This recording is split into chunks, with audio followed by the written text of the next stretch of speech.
नमस्कार दोस्तों, मेरा आज का टॉपिक है how to overcome depression and love yourself.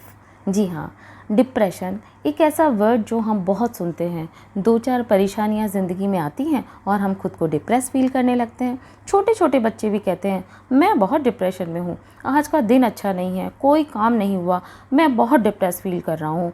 ये एक विडंबना है कि हम डिप्रेशन जैसे शब्दों का प्रयोग भी सरलता से कर लेते हैं, लेकिन फिर भी मेंटल हेल्थ के लिए अवेयर नहीं है। किसी बुरी खबर के आने पर या काम ना होने पर कहते हैं डिप्रेस फील कर रहा हूँ।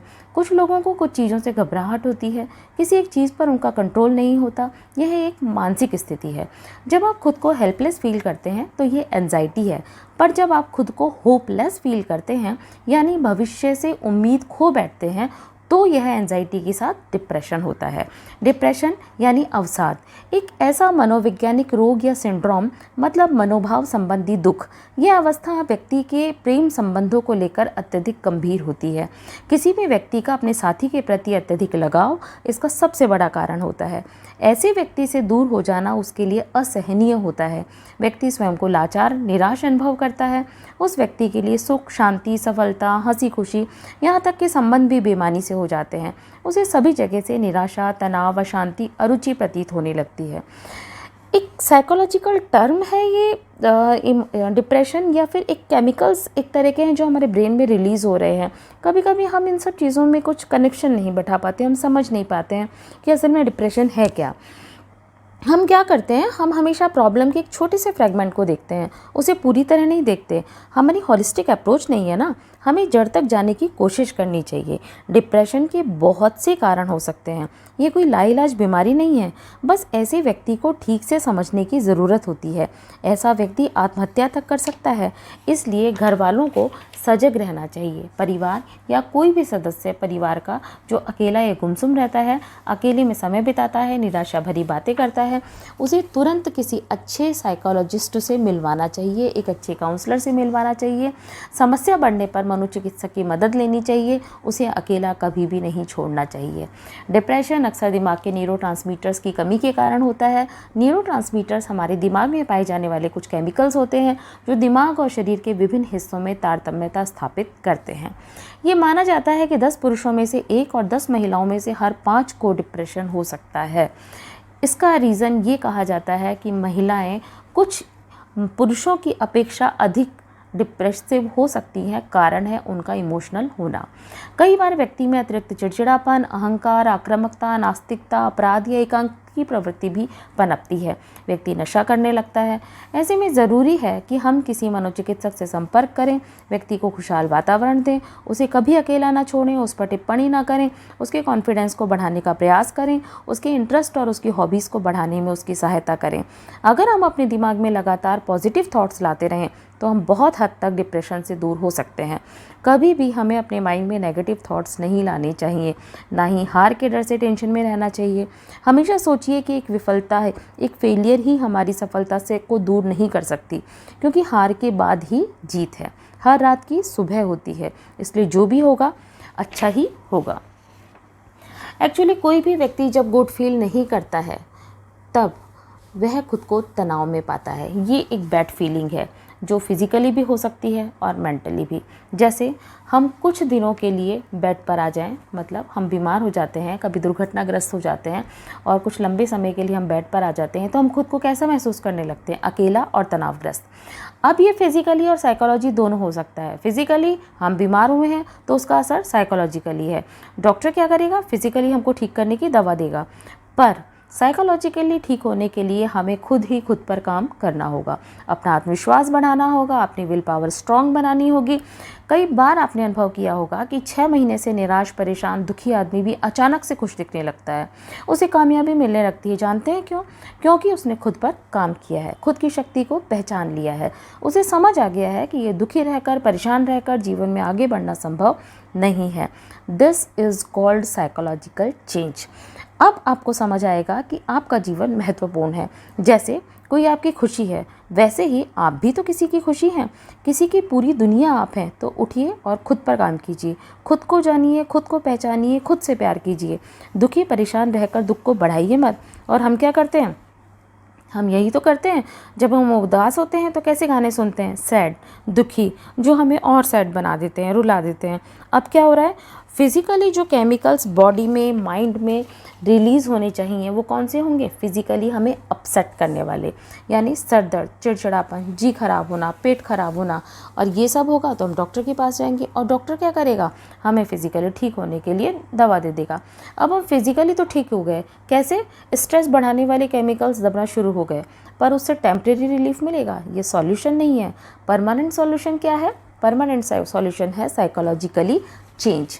जीवन में हर पल खुशी ढूंढिए, स्वयं को व्यस्त रखिए और सबसे महत्वपूर्ण है खुद से मिलिए, खुद से प्यार कीजिए। लव योरसेल्फ, अपने लिए समय निकालिए, अपने आप से प्यार कीजिए। कोई भी दूसरा व्यक्ति आपके लिए इम्पॉर्टेंट हो सकता है, पर आप उसके लिए कितने इम्पॉर्टेंट हैं ये ज़्यादा महत्व रखता है। सामाजिक मेलजोल बढ़ाइए, अपने शौक़ पूरे कीजिए, स्वयं को इम्पोर्टेंस दीजिए, अपने आप को अच्छा समझिए, खूबसूरत समझिए, अपने को किसी से कम मत आकिए। आप किसी के लिए उसकी पूरी दुनिया है। और सबसे ज़रूरी बात कि जब आप इस दुनिया में आए थे, तब जब आपने जन्म लिया था, तब आप अपनी इच्छा से नहीं आए थे। अपनी इच्छा से इस दुनिया से जाने का भी आपको कोई हक नहीं है। अगर किसी एक व्यक्ति का अलगाव आपको दुखी कर सकता है, तो दूसरे व्यक्ति का लगाव आपको खुश भी कर सकता है। इसलिए उदास मत रहिए, हंसिए, मुस्कुराइए, खुश रहिए। जितनी समस्याएं हैं उतने ही समाधान हैं। गले मिलिए। जानते हैं गले मिलने से क्या क्या फ़ायदे हैं? गले मिलने से हमारे बहुत सारे टेंशन बढ़ाने वाले, जो स्ट्रेस बढ़ाने वाले जो हार्मोन्स हैं वो दब जाते हैं। हमारा जो फिज़िकली पेन है, जो मेंटली पेन है, वो रिलीज़ हो जाता है।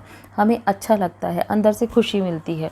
हमारी मन की स्थिति और बाहर की स्थिति के बीच असंतुलन होने पर या सामंजस्य ना होने पर तनाव उत्पन्न होता है। तनाव व्यक्ति के मन और भावनाओं में अस्थिरता पैदा करता है और तनावग्रस्त व्यक्ति कभी भी किसी भी काम में कंसंट्रेट नहीं कर पाता। इससे उसकी वर्क एबिलिटी पर इफ़ेक्ट होता है। याद रखिए, हर व्यक्ति का अपना महत्व है। आप एक समाज में रहते हैं तो आप कभी भी अकेले नहीं हो सकते।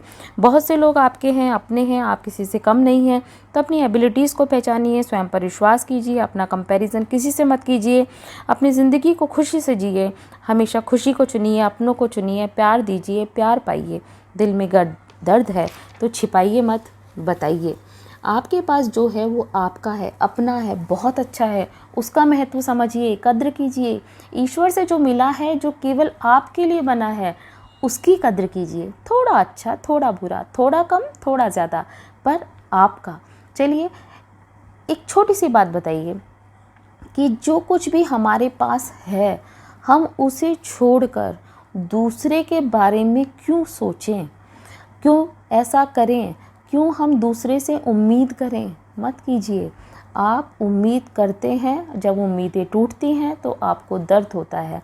इसलिए अपने से और अपने से जुड़ी चीज़ों से प्यार कीजिए, उनकी कद्र कीजिए, स्वयं पर विश्वास कीजिए, तब दूसरे से उम्मीद कीजिए। जब तक आप स्वयं की क्षमताओं को पहचानेंगे नहीं, तब तक मन से भय को दूर नहीं भगा पाएंगे। और जब तक मन से भय दूर नहीं भगेगा, तब तक आप अपनी आकांक्षाओं को पूरा नहीं कर पाएंगे। एक बार असफल हो गए, पुनः प्रयास कीजिए, हार मत मानिए। हार के बाद ही जीत है। अपनी क्षमताओं को दूसरों से कम मत आंकिए। नकारात्मक विचारों के प्रति स्वयं को बहरा बना दीजिए। मत सुनिए ऐसे लोगों को जिनकी बातें आपको निराश करती हैं, आपको आगे बढ़ने से रोकती हैं, क्योंकि ये वो लोग हैं जो नहीं चाहते कि आप सफल हों या उनसे ज़्यादा सफल हों। एक छोटी सी कहानी सुनाती हूँ, ये मेंढक की। छोटे मेंढकों का एक समूह था जो गड्ढे में गिर गया था और बार बार बाहर निकलने की कोशिश कर रहा था। कुछ बड़े मेंढक जो बाहर थे वो बार बार कह रहे थे, अब कुछ नहीं हो सकता, तुम बाहर नहीं आ सकते, तुम यहीं मर जाओगे। लगातार उन्हें हतोत्साहित किया जा रहा था। थक हार के सभी मेंढक शांत बैठ गए, लेकिन एक मेंढक उनमें से फिर उठा और फिर से कोशिश करने लगा। अब बाहर वाले मेंढकों के साथ अंदर वाले मेंढक भी उसे शांति से बैठने के लिए कहने लगे, पर वह लगातार कोशिश करता रहा और कई प्रयासों के बाद गड्ढे से बाहर निकलने में सफल हो गया।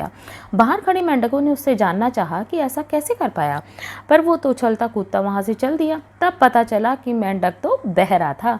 उसने किसी की नकारात्मकता से भरी बातें सुनी ही नहीं, वो निराश करने वाली बातें उसने सुनी ही नहीं। वह तो हमेशा सकारात्मक रहा, अपनी जीत के लिए आश्वस्त रहा और जीत गया।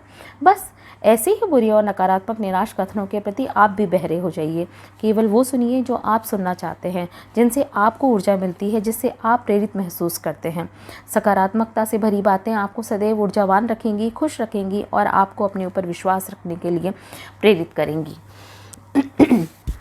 बीते समय में कोई भी शारीरिक या मानसिक शोषण या सेक्सुअली हरेसमेंट जिसके कारण व्यक्ति बहुत सरलता से हर्ट हो जाता है, अगर ऐसा कुछ आपके साथ हुआ है तो उसका असर आपके दिमाग पर, दिल पर गहरा पड़ सकता है।